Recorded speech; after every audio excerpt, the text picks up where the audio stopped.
बिस्मिल्लाहिर्रहमानिर्रहीम। मुहतरम दोस्तों, अस्सलाम वालेकुम वरहमतुल्लाहि वबरकातुहू। प्यारे दोस्तों, उम्मीद करता हूँ अल्लाह ताला के फजल व करम से आप खैरियत से होंगे और हंसी खुशी ज़िंदगी गुजार रहे होंगे। हमारी भी यही दुआ है कि अल्लाह ताला आपको हमेशा खुश व खुर्म रखे और सेहतमंद ज़िंदगी अता फरमाए। दोस्तों, आज मैं जो वजीफ़ा आपके लिए पेश कर रहा हूँ, ये दिल की बीमारियों, सांस की तकलीफ़ से निजात देने के लिए ये वजीफ़ा बहुत ही मुजर्रब और बहुत ही ताकतवर वजीफ़ा है। दोस्तों, इसी वजीफ़ा के जो दूसरा फ़ायदा वो ये है कि इंसान की तालीमी हालत बहुत अच्छी हो जाती है। दोस्तों, ये वजीफ़ा करने की इजाज़त आम है, हर कोई ये वजीफ़ा कर सकता है। यानी ये वजीफ़ा करने के लिए आपको किसी से इजाज़त लेने की कोई ज़रूरत नहीं पड़ती। दोस्तों, आज का वजीफ़ा और तरीका जानने से पहले मेहरबानी फरमाकर आप ये चैनल सब्सक्राइब कर लें ताकि आइंदा भी आपको ऐसे आसान, बड़े मुफीद, करामत और बड़े फ़ज़ाइल वाले वज़ाइफ मिलते रहें। दोस्तों, आज का वजीफ़ा अगर आपको पसंद आ जाए तो नीचे लाइक पर ज़रूर क्लिक करें ताकि हमारी भी हौसला अफजाई हो और आपके लिए दुआ गो रहें।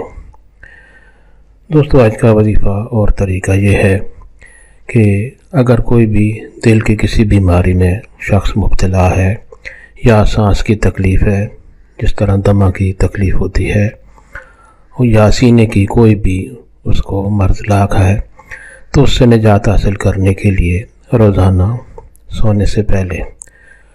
रात को सोने से पहले अव्वल व आखिर दरूद शरीफ पढ़े और फिर 11 मरतबा अल्लाह ताला के ये दो खूबसूरत नाम या बाइस हो या नूर हो, स्क्रीन पर आपके सामने लिखे हुए भी नज़र आ रहे हैं, या बाइस हो या नूर हो, ये 11 बार पढ़ने हैं।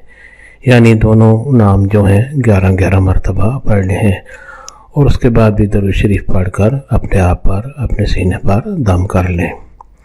आप रोज़ाना ये वजीफ़ा करेंगे तो इंशाअल्लाह जो भी तकलीफ़ होगी, सांस की, सीने की या कोई भी दिल की बीमारी होगी, इंशाअल्लाह बहुत जल्द उससे निजात मिलेगी। और दोस्तों, इस वजीफ़ा का दूसरा फ़ायदा ये है, इसी तरीके से अगर वजीफ़ा रोज़ाना किया जाए तो तालिब इल्म जो भी है उसकी तालीमी हालत बेहतर से बेहतर होती जाती है। दोस्तों, सवाब की नीयत से ये वजीफ़ा और दोस्तों से भी शेयर करें। अल्लाह ताला आपको हमेशा खुश व खुर्म रखे और सेहतमंद ज़िंदगी अता फरमाए। आमीन।